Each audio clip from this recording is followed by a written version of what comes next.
হাজার হাজার বছর ধরে বন্দী থাকা ইয়াজুজ মাজুজের প্রাচীর ভাঙার প্রচেষ্টা এবার প্রায় সফল হতে চলেছে। সারাদিন ধরে দেওয়ালটা ভাঙার পর দিন শেষে যখন দেওয়ালটা প্রায় ভেঙে পড়ার মতো অবস্থায় চলে আসবে, তখন তাদের সর্দার আল্লাহর ইচ্ছাতেই বলে উঠবে, আজকের মতো এখানেই থাকবো ইনশাআল্লাহ, বাকি কাজটা আমরা আগামীকাল শেষ করব। সেই একটি মাত্র শব্দ ইনশাআল্লাহ তাদের হাজার বছরের চেষ্টাকে সফল করে দেবে। পরের দিন সকালে যখন তারা ফিরে আসবে, তখন তারা দেখবে দেওয়ালকে ঠিক তেমনই ভাঙা অবস্থায় আছে যেমনটা তারা রেখে গিয়েছিল। এরপর তারা এক ধাক্কাতেই সেই দেওয়ালটা ভেঙে ফেলবে এবং কোটি কোটি ইয়াজুজ ও মাজুজ বন্যার পানির মতো তীব্র গতিতে সারা পৃথিবীতে ছড়িয়ে পড়বে। তাদের আগমনের সাথে সাথে পৃথিবীতে শুরু হবে এক চরম বিপর্যয়ের ভয়ঙ্কর দৃশ্য। যখন তারা উঁচু ভূমি থেকে দল বেঁধে নামতে থাকবে, তখন মনে হবে যেন পাহাড়ের ওপর থেকে বিশাল কালো সমুদ্রের ঢেউ নেমে আসছে। তাদের চিৎকারে ও পায়ের শব্দে মাটি কাঁপতে থাকে। তাদের যাত্রাপথে যা কিছু পাবে সব কিছু ধ্বংস করে দেবে। সবুজ ফসলের মাঠ তাদের পায়ের নিচে পিষে ধুলোয় মিশে যাবে। ফলের বাগানগুলো তারা উপড়ে ফেলবে। শহরের পর শহর তারা জ্বালিয়ে পুড়িয়ে ছারখার করে দেবে। যখন তারা জেরুজালেমের তাবারিয়া লেকের পাশ দিয়ে যাবে, তখন তাদের প্রথম দলটি সেই লেকের সমস্ত পানি পান করে শেষ করে ফেলবে। লেক একদম শুকিয়ে মরুভূমির মতো হয়ে যাবে। কিছুক্ষণ পর যখন তাদের শেষ দলটি শুকনো জায়গার পাশ দিয়ে যাবে, তখন তারা একে অপরকে বলবে, হয়তো কোনো এক সময় এখানে পানি ছিল। পৃথিবীর মানুষ ভয়ে আতঙ্কে দিশাহারা হয়ে যাবে। তারা নিজেদের ঘরবাড়ি ছেড়ে পাহাড়ের গুহায় এবং জঙ্গলে গিয়ে আশ্রয় নেওয়ার জন্য ছুটতে থাকবে। ইয়াজুজ মাজুজের হাত থেকে পালানো প্রায় অসম্ভব হবে। তারা যাকে সামনে পাবে তাকেই নির্দয়ভাবে হত্যা করবে। তারা পৃথিবীর মানুষকে মারতে মারতে এমন এক পর্যায়ে পৌঁছাবে যখন তারা অহংকার করে বলবে, আমরা তো পৃথিবীর সব মানুষকে মেরে ফেলেছি, এবার তো পৃথিবীতে আমাদের কোনো শত্রু নেই, চলো এবার আকাশের লোকদের মারি। এই বলে তারা আকাশের দিকে তীর ছুড়বে। আল্লাহ তাদের এই অহংকার প্রকাশ করার জন্য সেই তীরগুলোকে রক্তমাখা অবস্থায় তাদের কাছে ফিরিয়ে পাঠাবেন। রক্তমাখা তীর দেখে তারা আনন্দে উন্মাদ হয়ে চিৎকার করে বলবে, দেখো আমরা আকাশের দেবতাদের মেরে ফেলেছি, এখন আমরাই এই মহাবিশ্বের শাসক। ইয়াজুজ ও মাজুজের এই ভয়ঙ্কর অত্যাচারে দূর পাহাড়ে আশ্রিত ঈমানদারদের অবস্থা চরমে পৌঁছবে। খাদ্যের অভাবে তারা ডেসপারেট হয়ে পড়বে। সেই কঠিন এবং অসহায় মুহূর্তে হযরত ঈসা আলাইহিসসালাম এবং তার সঙ্গীরা আল্লাহর কাছে দুহাত তুলে কান্নাজড়িত কণ্ঠে দোয়া করবেন। আল্লাহ তাদের দোয়া কবুল করবেন। তিনি ইয়াজুজ মাজুজের ওপর এমন এক গজব পাঠাবেন যা কেউ কল্পনাও করতে পারবে না। আল্লাহ তাদের ঘাড়ে নাগাফ নামের এক ধরনের পোকা পাঠিয়ে দেবেন, যা দেখতে পঙ্গপালের মতো হবে। এই পোকাগুলো রাতের অন্ধকারে ইয়াজুজ মাজুজের ঘাড়ের মধ্যে ঢুকে তাদের শরীরকে ভেতর থেকে খাওয়া শুরু করবে।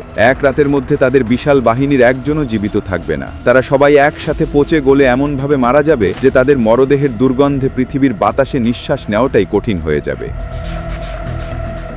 সকালে যখন হযরত ঈসা আলাইহিসসালাম এবং তার সঙ্গীরা পাহাড় থেকে নিচে নেমে আসবেন, তখন তারা দেখবেন পৃথিবীর বুকে এক বৃহৎ জায়গাও খালি নেই যা ইয়াজুজ মাজুজের পচা গলা লাশে ভরে যায়নি। সেই অসহনীয় দুর্গন্ধে যখন পৃথিবীতে শ্বাস নেওয়াই কঠিন হবে, তখন হযরত ঈসা আলাইহিসসালাম আবার আল্লাহর কাছে দোয়া করবেন। আল্লাহ তখন উটের মতো বিশাল বিশাল আকারের পাখি পাঠাবেন। এই পাখিরা ইয়াজুজ মাজুজের কোটি কোটি লাশ তাদের শক্তিশালী ঠোঁট দিয়ে তুলে নিয়ে আল্লাহ যেখানে চাইবেন সেখানেই ফেলে দিয়ে আসবে। পৃথিবী লাশ মুক্ত হয়ে যাওয়ার পরও বাতাসে দুর্গন্ধ আর মাটিতে তাদের রক্তের দাগ লেগে থাকবে। তখন আল্লাহ রহমতের বৃষ্টি পাঠাবেন। সেই প্রবল বৃষ্টি পৃথিবীর প্রতিটি কোণাকে, প্রতিটি ঘরবাড়ি, প্রতিটি অলিগলিকে এমনভাবে ধুয়ে মুছে দেবে যে পৃথিবীটা আবার আয়নার মতো পরিষ্কার এবং পবিত্র হয়ে যাবে।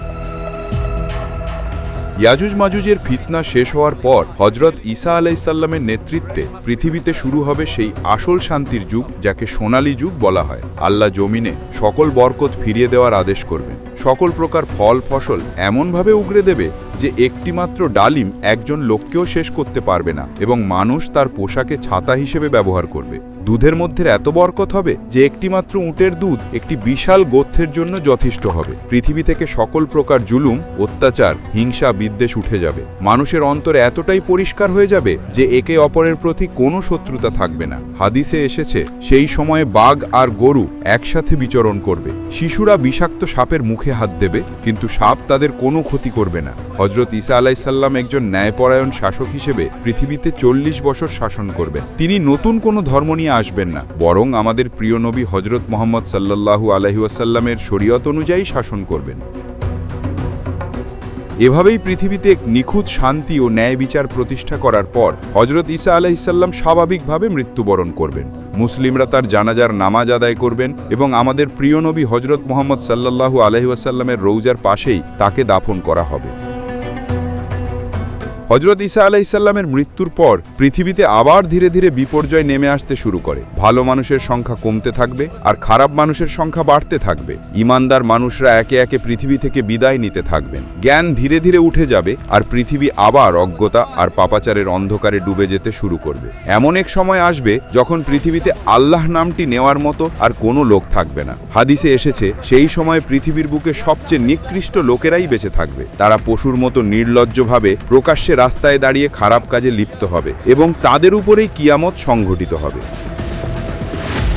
ঠিক সেই চূড়ান্ত পতনের মুহূর্তে প্রকাশ পেতে শুরু করবে কিয়ামতের সেই শেষ এবং সবচেয়ে ভয়ঙ্কর আলামতগুলো। হঠাৎ করে কোনো রকম পূর্ব সতর্কতা বার্তা ছাড়াই পৃথিবীর 3টি বিশাল অংশ মাটির নিচে দেবে যাবে। একটি বড় ভূমিধস ঘটবে পৃথিবীর পূর্বে, আরেকটি ঘটবে পৃথিবীর পশ্চিমে এবং তৃতীয় ও শেষ ভূমিধস ঘটবে আরব উপদ্বীপে। ভূমিধসগুলো এতটাই বিশাল এবং আকস্মিক হবে যে চোখের পলকে বিশাল বিশাল শহর, নগর, জনপদ সবকিছু মাটির নিচে চিরদিনের জন্য হারিয়ে যাবে।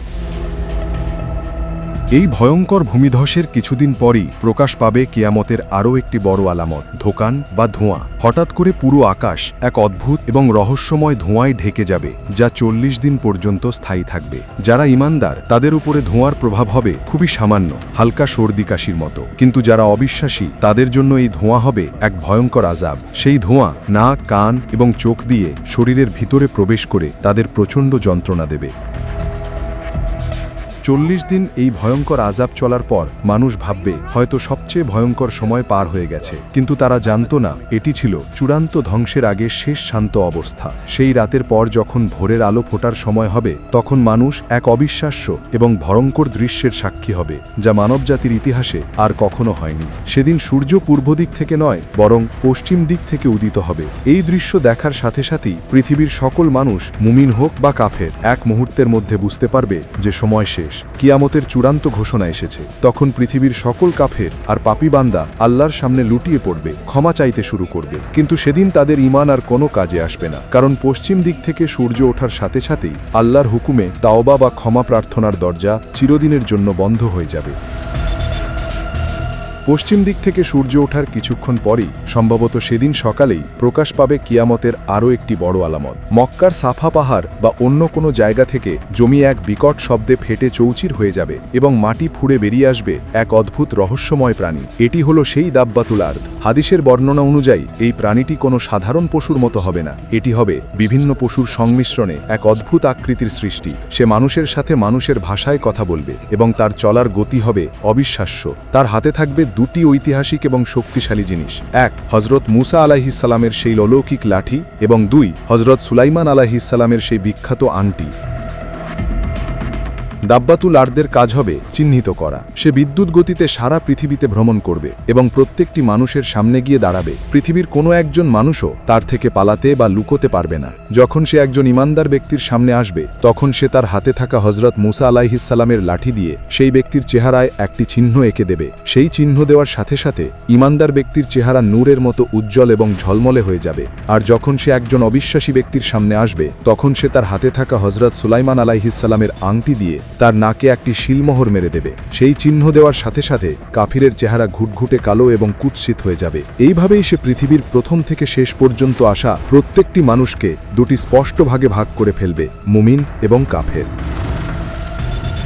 চূড়ান্ত বিভাজনের পর মানুষ আরও কিছুদিন পৃথিবীতে বেঁচে থাকবে, কিন্তু সেই জীবন হবে এক ভয়ঙ্কর মানসিক যন্ত্রণার, যেখানে বাবা হবে মুমিন আর তার সন্তান হবে কাফের, স্বামী হবে জান্নাতি আর তার স্ত্রী হবে জাহান্নামী। এই ঘটনার পর কিয়ামতের শেষ আলামত হিসাবে ইয়েমেন থেকে একটি আগুন বেরিয়ে এসে সকল মানুষকে হাসরের মঠের দিকে তাড়িয়ে নিয়ে যাবে। আর এইভাবেই হজরত ইসরাফিল আলাইহিসসালামের সেই প্রথম ফুৎকারের মাধ্যমে এই পৃথিবীর চূড়ান্ত ধ্বংস হবে।